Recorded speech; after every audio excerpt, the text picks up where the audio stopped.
அஸ்ஸலாமு அலைக்கும். இன்றைக்கி முடக்கத்தான் கீரை தோசை போட போகிறேன். இட்லி மாவுலேயே போட்டு கலந்து போடலாம். இதுக்கு என்னென்ன தேவையான பொருட்கள் சொல்கிறேன்.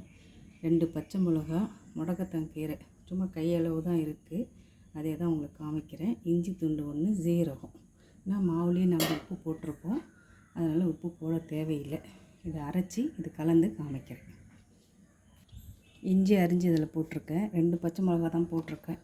உங்களுக்கு காரம் எப்படி இருக்கோ பார்த்து போட்டுக்கோங்க. இதிலே கொஞ்சம் ஜீரகமும் அதிலே போட்டுக்கோங்க.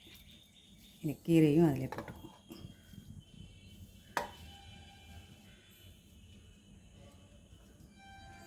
இது எங்கள் வீட்டில் இருந்தது, அதை உங்களை காமிக்கலான்ட்டு காமிக்கிறேன். கொஞ்சம் தான் இருக்குது.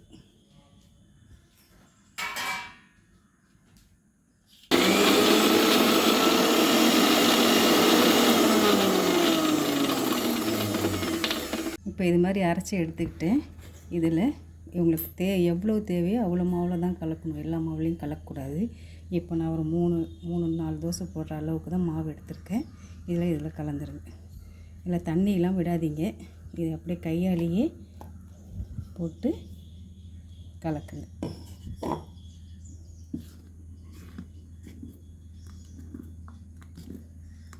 இந்த தோசை கை வலி, கால் வலி, முட்டி வலி, இடுப்பு வலி எல்லாத்துக்கும் நல்லது. வாரத்தில் ஒரு 2 நாள் செஞ்சு சாப்பிட்லாம். இது செஞ்சு சாப்பிடுங்க. எப்படி இருக்குன்ட்டு கமெண்ட் பாக்ஸில் சொல்லுங்கள். கல் சூடாயிடுச்சு. இது மாதிரி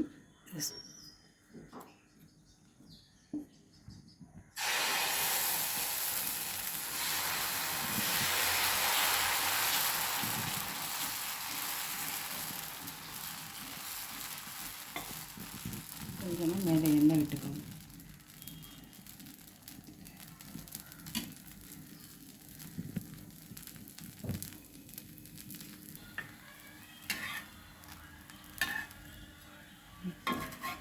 இவ்வளோதாங்க, ஈஸியான முடக்கத்தான் கீரை தோசை. செஞ்சு பாருங்கள், எப்படி இருக்குன்னு சொல்லுங்கள். இதுக்கு கார சட்னி, பொட்டுக்கடலை சட்னி, புதினா சட்னி, எந்த சட்னி வச்சு தொட்டு சாப்பிட்டாலும் நல்லா டேஸ்ட்டாக இருக்கும். ரொம்ப ஹெல்த்தியான டிஃப்ரெண்ட்டான முடக்கத்தான் கீரை தோசை கண்டிப்பாக வீட்டில் ட்ரை பண்ணி பாருங்கள். ட்ரை பண்ணிவிட்டு கமெண்ட் பாக்ஸில் கமெண்ட் பண்ணுங்கள். இந்த வீடியோ உங்களுக்கு பிடிச்சிருந்ததுன்னா லைக் பண்ணுங்கள், ஷேர் பண்ணுங்கள், கமெண்ட் பண்ணுங்கள், சப்ஸ்கிரைப் பண்ணிவிட்டு அந்த பெல் ஐக்கானை கிளிக் பண்ணுங்கள்.